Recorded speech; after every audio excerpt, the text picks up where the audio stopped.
I woke to the muted glow of morning light. My bedroom curtains glowed pale yellow, hinting at a calm day on the horizon.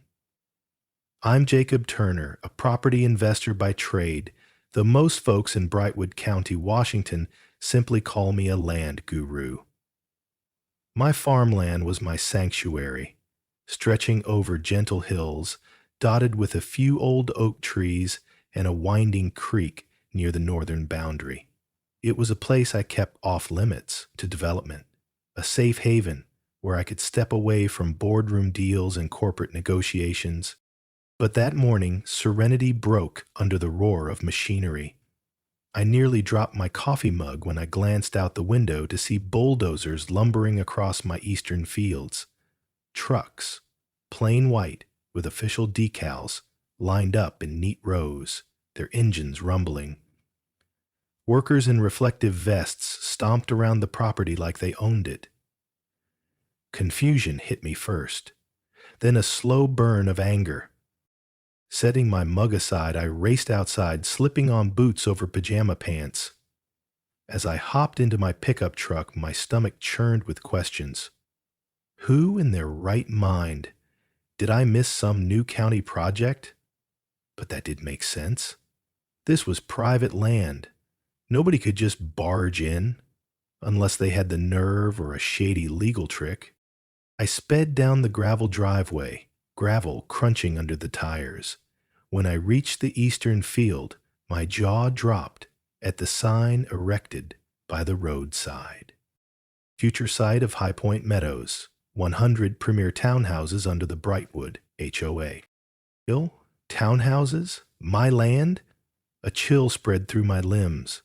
This was the farmland my grandfather worked for decades, the same acreage I later used as a test site for sustainable building methods.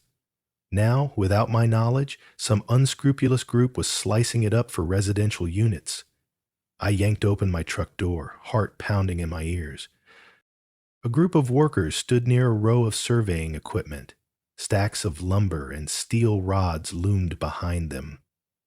Before I could question anyone, a woman in a crisp gray blazer strode forward, her stride exuding authority. She was tall, hair pulled into a severe bun, and she carried a clipboard like it was a scepter. "Sir," she said sharply, not even bothering to greet me by name, "we're on a tight schedule. You're impeding our progress. If you have concerns, please direct them to our homeowners association office."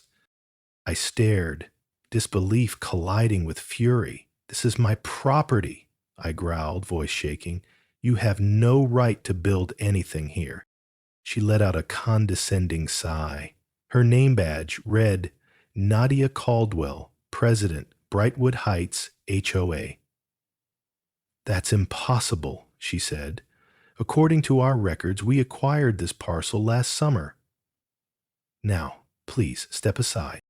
Last summer? My mind spun. I'd been traveling overseas for a commercial real estate deal around that time, but I never sold or leased out my farmland. Something about her smug certainty lit a fire in me. They must have forged documents or manipulated some county official. For a second, my mind flashed to the countless times I'd encountered dishonest developers in my property career. But never had anyone tried this on me. "You listen here," I said, voice low. "I'm Jacob Turner. You just stepped onto the land of a longtime property investor. If you think you can claim it, you're dead wrong." Nadia fixed me with an icy stare, as though I were a child whining over spilled milk.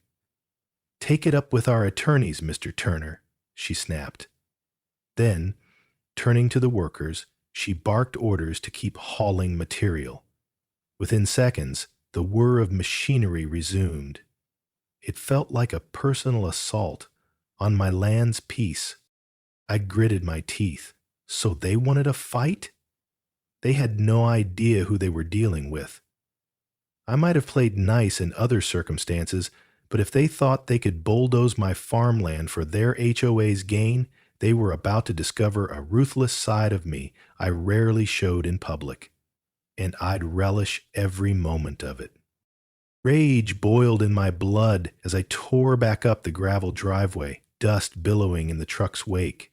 I paused at the top of a small rise, gazing over the farmland, once dotted with sunflowers and healthy soil, for a final glimpse. The heavy machinery looked grotesque in that pastoral setting. I clenched the steering wheel, knuckles white with tension. Speeding onto the main highway, I headed straight to the Brightwood County Recorder's office in search of clarity. My phone buzzed with incoming emails, but I ignored them, determined to unravel how this monstrous project had sprung up overnight. Perhaps I'd find the clerk who processed the so-called sale, or discover a forged signature in the land records. My mind buzzed with scenarios, each more infuriating than the last. Upon entering the county building, a utilitarian beige structure, I marched to the record desks. A young clerk named Garrett looked up, startled by my urgency. "I need all documentation on my farmland," I said, naming the parcel ID. My voice must have sounded borderline frantic, because he immediately tapped at his computer. Moments later, Garrett's brow furrowed. "Huh?" he muttered. "Looks like, according to this, the property was transferred to the Brightwood Heights HOA. The sale was recorded last August, but I see no reference to you signing anything. The grantor is listed as Turner Holdings, LLC. That ring a bell?" My frustration spiked. "That's not mine. My LLC is J. Turner Properties. No way I use Turner Holdings, LLC. Could someone be forging corporate papers in my name?" He shrugged helplessly.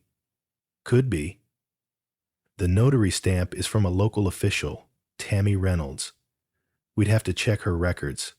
I can print copies, if you'd like." "Yes, do it," I said, forcing calm. "And who else might have authorized building 100 townhouses? They'd need permits, zoning changes, environmental clearance for farmland. This is a big project." Garrett shook his head, scanning more screens. "I see a fast-tracked building permit, a note that it's an infill development for planned community expansions. This is unusual. Usually farmland rezoning takes months. I can't see how they got it so quickly." I swallowed my anger, thanked him for the documents, and hurried out with a stack of questionable records. Turner Holdings, LLC. Indeed. Some cunning group had set up a shell company, forging my name or faking a corporate ID to sell my farmland to the HOA. And somehow, the county's stamp of approval was won in record time. Sinking into the driver's seat of my truck, I flicked through the copies. My alleged signature was scrawled on the last page, a pitiful imitation of how I actually sign. A wave of grim amusement coursed through me. They must have thought I'd never notice. But they'd picked the worst possible victim, a seasoned property mogul who knew exactly how to fight back. My mind whirled with strategies, legal angles, potential pitfalls. This would be war. But they had no idea how well I thrived in battles over land. Driving over to my downtown office building, I felt my rage evolving into cold determination. My corporate suite sat on the 10th floor, an unassuming location for a property tycoon. I rarely flaunted my wealth or power. I'd learned early on that underestimating your opponent was often the key to a swift victory. Now, I intended to use that very tactic. They underestimated me. I entered the sleek, glass-walled reception area, greeting my longtime assistant, Melissa Wynn, who looked surprised at my disheveled appearance. "Jacob," she blurted, "you look rattled. Everything okay?" I dropped the file of forged documents onto the desk. "Not remotely. The Brightwood Heights HOA claims they own my farmland. They're already building 100 townhouses. I need the legal team in the conference room now." She didn't hesitate, picking up the phone to summon my top legal counsel. Within half an hour, we convened around a polished oak table. James Hollister, a property law veteran with a graying beard. Kayla Price, a brilliant paralegal, plus a few associates who specialized in real estate litigation. I detailed the fiasco. Their faces registered shock, then indignation. "This is brazen," James muttered, flipping through the forged deed copies. "It's not every day an HOA forges corporate documents to steal farmland. Usually they harass people with petty fines, not orchestrate grand theft." Kayla nodded vigorously. "We can file for an immediate injunction. They can't keep building if the deed is bogus. Also, we need to investigate that notary. If she was complicit, that's a felony." I inhaled slowly. Yes, let's move on an injunction. But be discreet.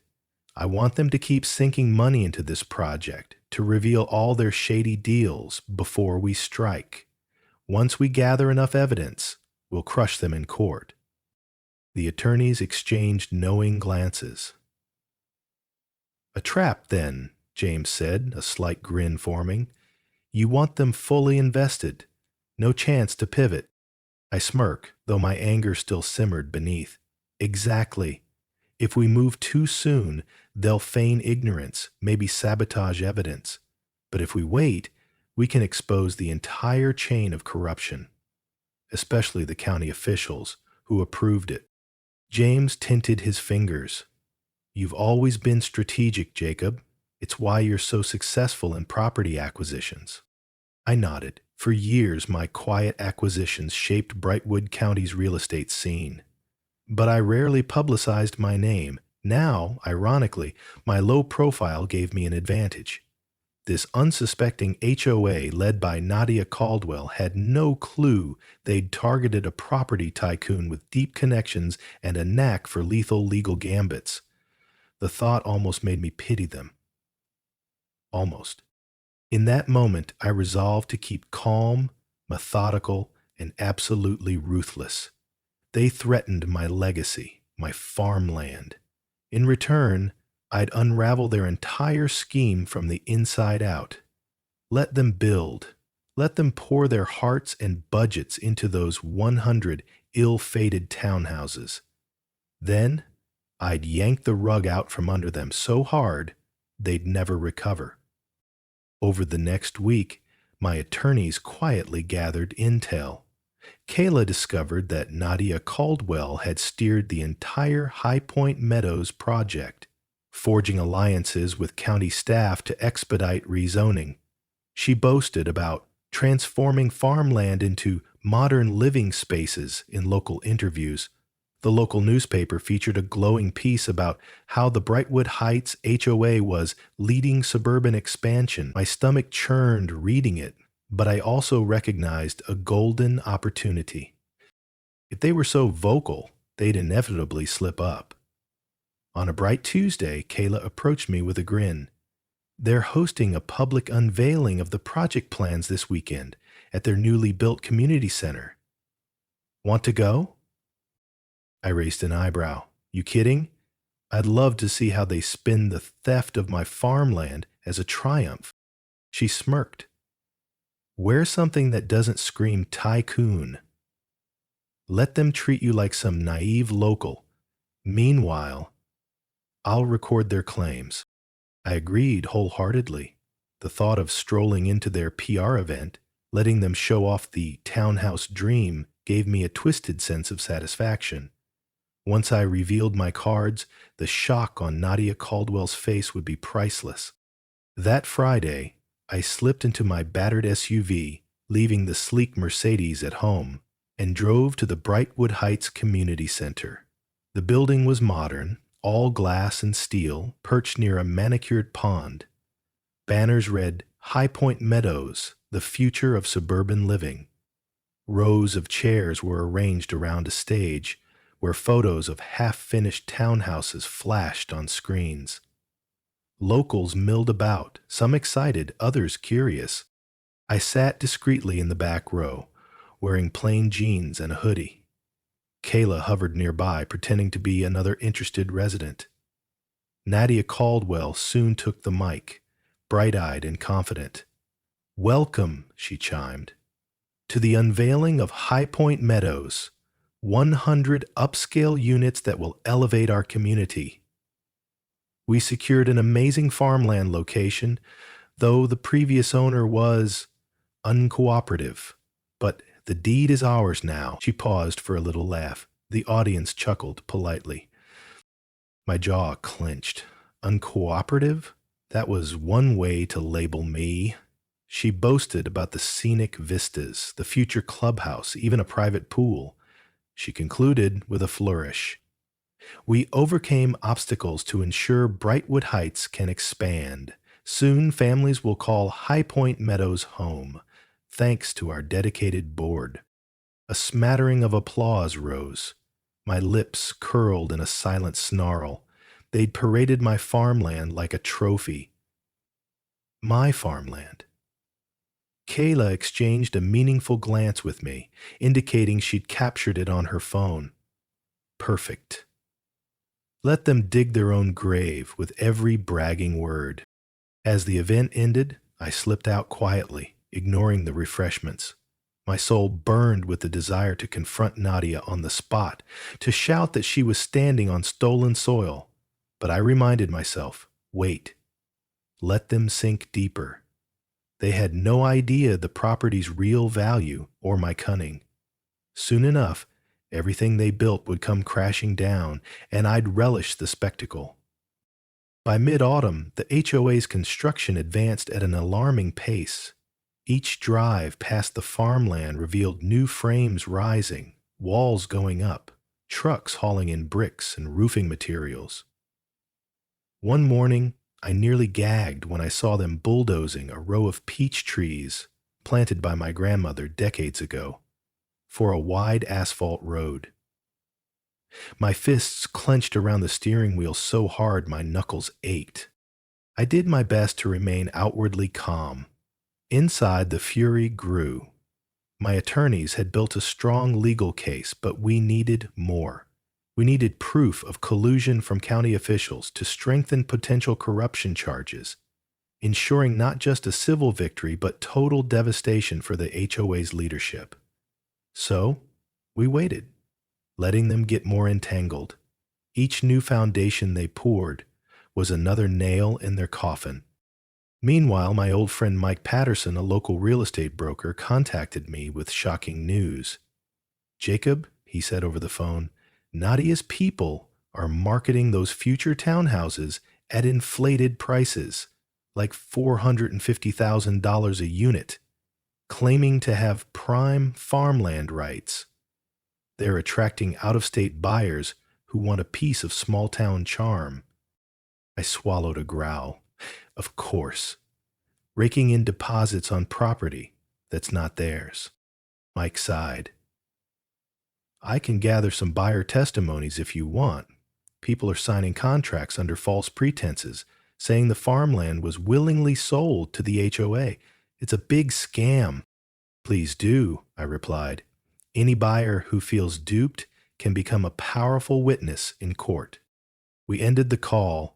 My heart drummed with renewed determination. So, not only was the HOA forging documents, they were scamming unsuspecting families into purchasing non-existent property rights. The scale of their audacity stunned me, but it also meant bigger consequences once I pulled the rug out. The real estate behemoth inside me roared with anticipation. These amateurs had messed with the wrong land, the wrong man. But I had to keep my composure. The time wasn't ripe for confrontation yet. Each day I juggled phone calls, planning sessions with my attorneys, and expansions in my legitimate businesses. My staff noticed I seemed edgier, but I gave them minimal explanation. This was personal, and I'd see it through alone, with a small circle of trusted confidants. Let the HOA keep forging ahead, ignorant of the tsunami of legal havoc that soon would sweep them away. One chilly evening, a tip from Kayla led me to investigate a county commissioner named Leonard Riggs. She discovered unusual campaign donations from Brightwood Heights HOA board members to Riggs's re-election fund. Riggs was the official who signed off on the farmland's rezoning. If we proved he took bribes or accepted illicit funds, the entire zoning approval collapsed. I arranged a quiet meeting with an old friend in the local sheriff's department, Captain Laura Pierce.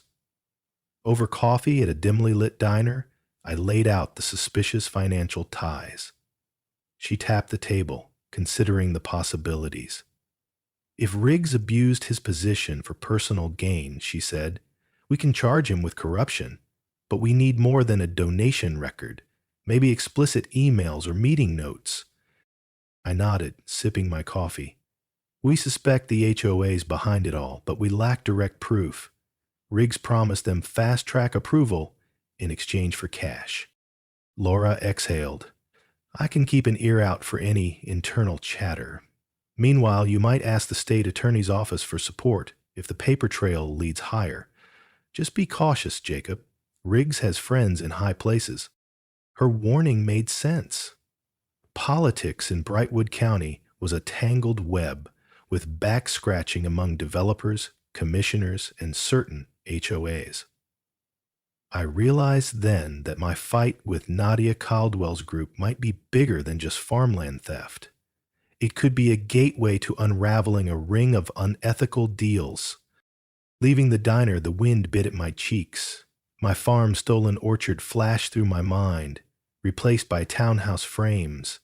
And behind that travesty, corrupt officials like Riggs reaped profit or political advantage. The thought only hardened my resolve. I'd peel away every layer of greed, exposing them under a scorching legal spotlight. No matter how high it went, justice would come knocking. A week later, Mike Patterson introduced me to a couple who'd just purchased a pre-construction unit in High Point Meadows. Tom and Susan Bennett, recently retired from California. They wanted a quiet life in the scenic farmland of Washington. They met me at a local cafe, confusion etched on their faces when I revealed my identity as the true landowner. We put down a $40,000 deposit, Tom said, voice trembling with anger. The HOA assured us everything was legitimate. Susan dabbed her eyes. We sold our old home to move here, for the small-town life. But if the farmland deed is false, we're out of savings. A flicker of guilt tugged at me. Though I was the victim of the land theft, these unsuspecting buyers had been conned just as badly. I'm building a case, I assured them. I can't reveal all details, but you'll likely get your money back once the scam's exposed. Tom exhaled, relief mixing with worry. I hope so. I just can't believe an HOA would orchestrate something like this. I nodded grimly. Greed, plain and simple. We parted ways after I collected their statements, which Mike Patterson would incorporate into our legal approach. Each new story from scammed buyers added weight to the hammer I'd eventually drop on Nadia Caldwell. A pattern formed. Unscrupulous deals, false promises, and a veneer of official paperwork masking a massive fraud. Walking back to my truck, I gazed around the small businesses of downtown Brightwood. The county had a rustic charm that drew folks in, people seeking escape from city chaos.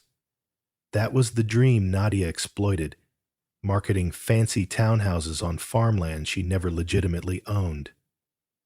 The more I saw of her cunning, the more certain I became that my final strike must be swift, merciless, and highly public, not only to reclaim my land, but to protect others from her scams. Finally, in early winter, an opportunity arose. The Brightwood Heights HOA announced a major community meeting to discuss progress updates on High Point Meadows. They invited local officials, prospective buyers, and residents for a Q&A. Kayla and James pounced on the chance. "This is your moment," James said. "You can confront Nadia publicly, armed with everything we've gathered." I felt a spark of electricity in my veins. The timing was right. Our lawsuit was nearly ready to file, the evidence of forgery and bribery stacked high. My inside sources hinted that Commissioner Riggs might attend, lured by potential campaign support from the HOA board. If so, we could corner him too. It was time for the grand reveal. That evening, I arrived at the community center in a polished but understated outfit, dark blazer, pressed jeans. The hall was packed.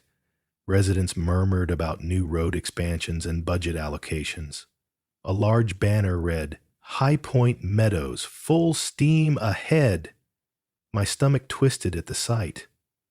On stage, Nadia Caldwell sat with her board members, chatting with Riggs in an affable manner. The audacity was galling. As the meeting started, Nadia welcomed everyone, projecting confidence. She spent the first half hour discussing routine HOA matters, landscaping, holiday decorations. Eventually, she cleared her throat, brightening. "And now, let's address the progress at High Point Meadows. Construction is on track. We've sold dozens of units off plan."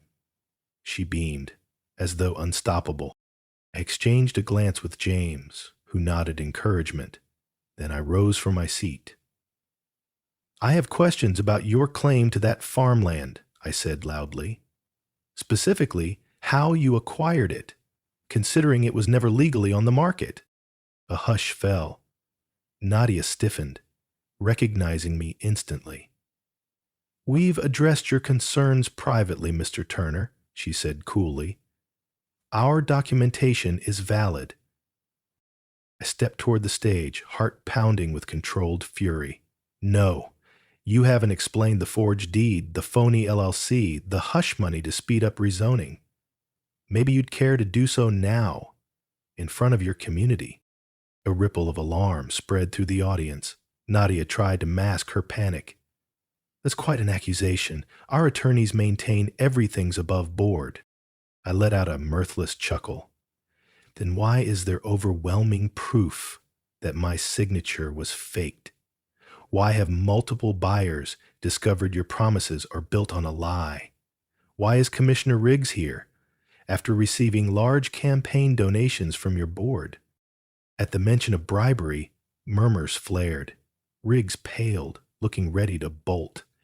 Nadia bristled, glare searing into me.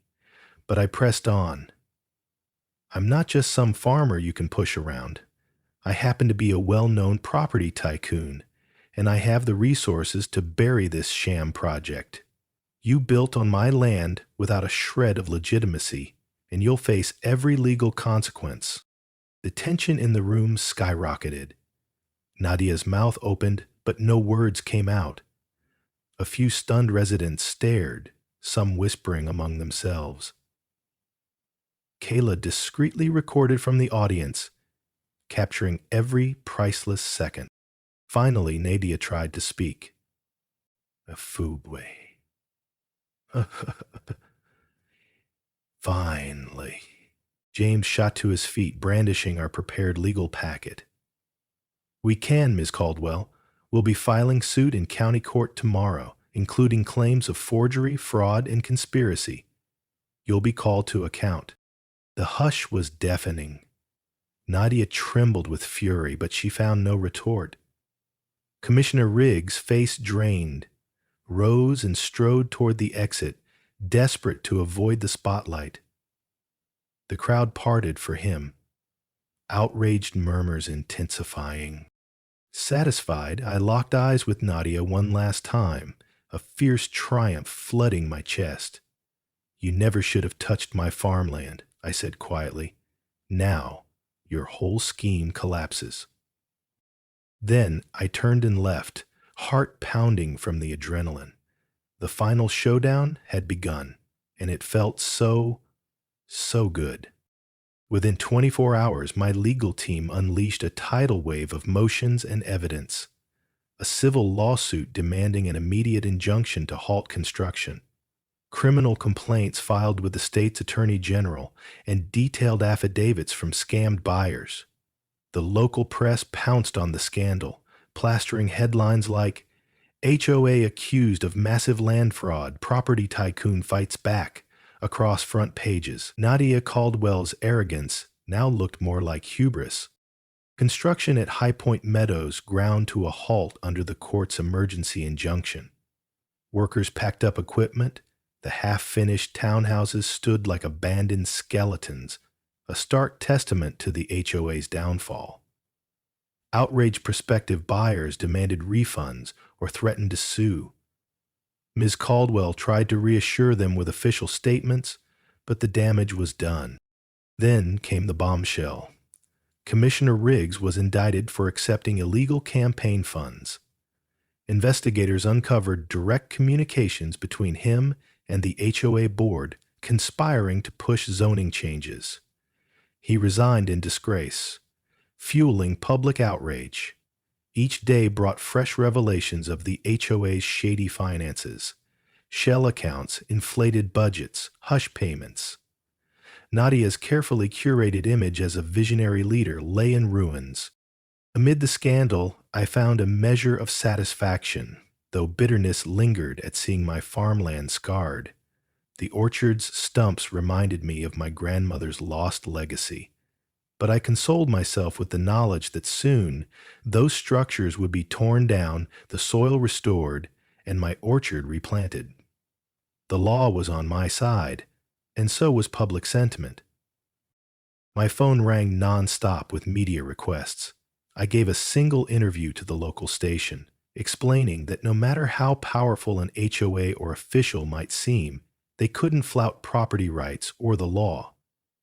I'm fighting for farmland that's been in my family for generations, I told the reporter, and for every other landowner threatened by unethical developments. The segment ended up trending regionally. Through it all, I maintained my composure. In countless real estate ventures, I'd outfoxed underhanded competitors, but none had tried something so brazen as physically stealing my land. Their downfall felt personal and justified. I only wished my grandfather, who taught me everything about deals and integrity, could see me put these crooks in their place. The mere thought made me smile grimly. Our farmland would be safe again, and the HOA's arrogance would echo as a cautionary tale for years to come. The civil trial arrived swiftly, as the judge refused to let the stolen farmland case languish.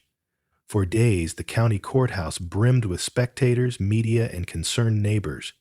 James Hollister led my legal team, while Nadia Caldwell's attorneys tried every trick to dodge responsibility.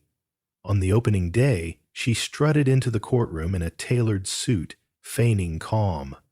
But her eyes darted nervously when she saw me sitting at the plaintiff's table, unyielding. James presented our avalanche of evidence: the false LLC, my forged signature, the suspicious fast-tracking of permits, sworn testimony from the Bennetts, and bank statements connecting the HOA's funds to Commissioner Riggs. Nadia's lawyer objected repeatedly, but the judge overruled them. Our proof was too solid to dismiss. Then Nadia took the stand. She attempted a sob story about miscommunication, claiming her board was misled by unscrupulous third parties. But cross-examination tore holes in her defense.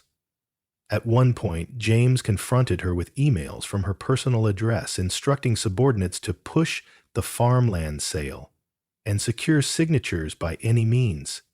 She paled, stuttering excuses that failed to convince anyone. A hush gripped the courtroom when we played a recorded phone conversation, obtained lawfully, of Nadia assuring a potential buyer that we have the farmland locked in.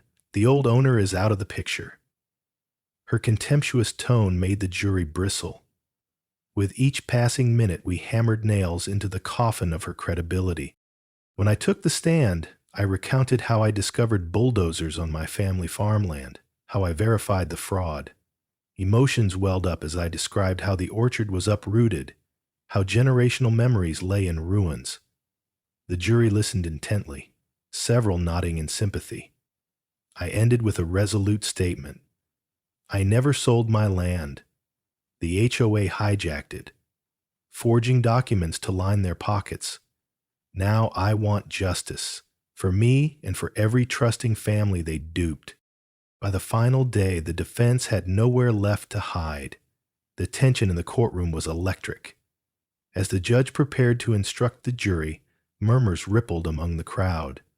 Then, after brief deliberation, the jury found in my favor across all counts, awarding substantial damages and ordering the immediate dismantling of any townhouse structures. Nadia stood, face ashen as the gavel cracked. She'd lost it all. News of the verdict exploded throughout Brightwood County. Headlines shouted, "Ho-Ho's illegal townhouses ordered demolished. Property tycoon wins resounding case." Families who'd placed deposits rushed to demand refunds from the now bankrupt HOA. Nadia Caldwell resigned in disgrace, and rumors swirled that criminal charges might follow for her role in forging official documents. The county scrambled to enact reforms, ensuring no similar fiasco could occur again. Back on my farmland, demolition crews tore down the half-finished townhouses piece by piece, revealing battered earth beneath. The orchard stumps pained me every time I saw them, but I'd replant new saplings soon. My phone buzzed constantly with calls from supporters, some local farmers, others national property moguls, who admired my unwavering stand. Even acquaintances from big city real estate circles reached out, half joking that I had added HOA Slayer to my resume. Yet amid the triumph, a quiet sorrow lingered.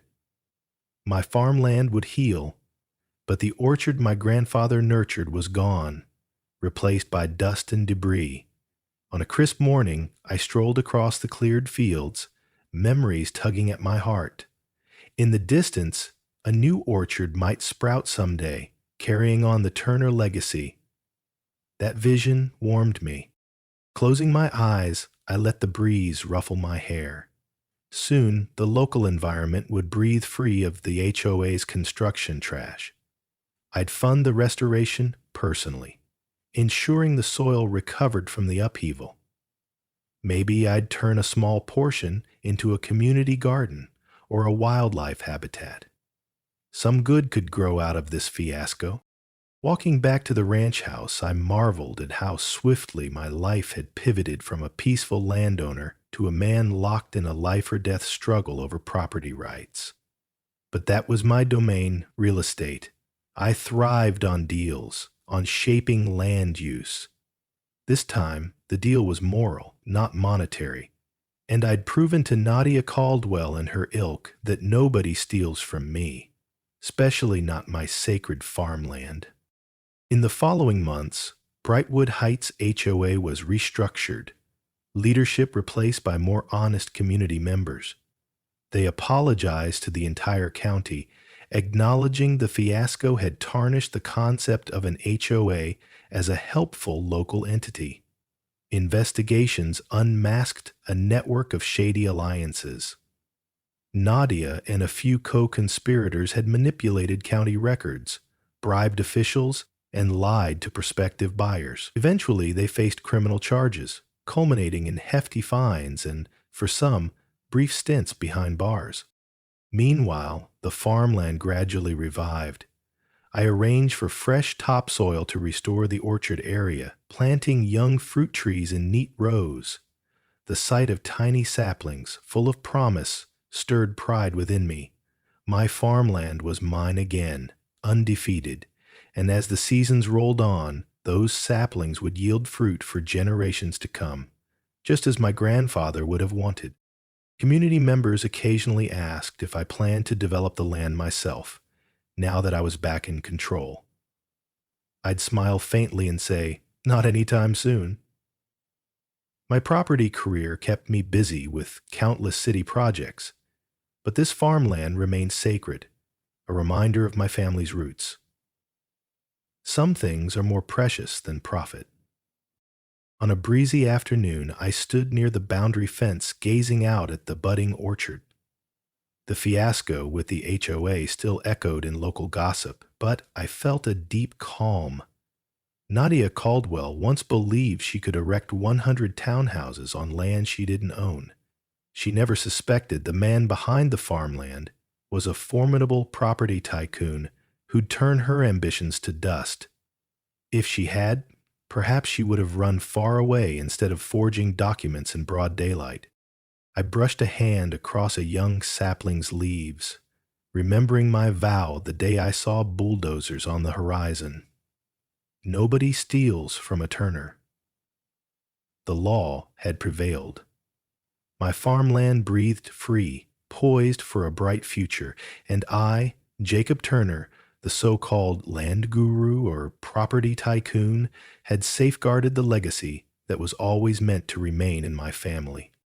As the sun set over the rolling hills, I felt an unspoken reassurance. In the world of land and deals, cunning might flourish for a moment, but truth and rightful ownership eventually triumphed. That's the unwavering principle I'd lived by, and once again it had proven unstoppable. Nadia Caldwell and her ill-fated HOA had indeed never seen it coming until it was far too late.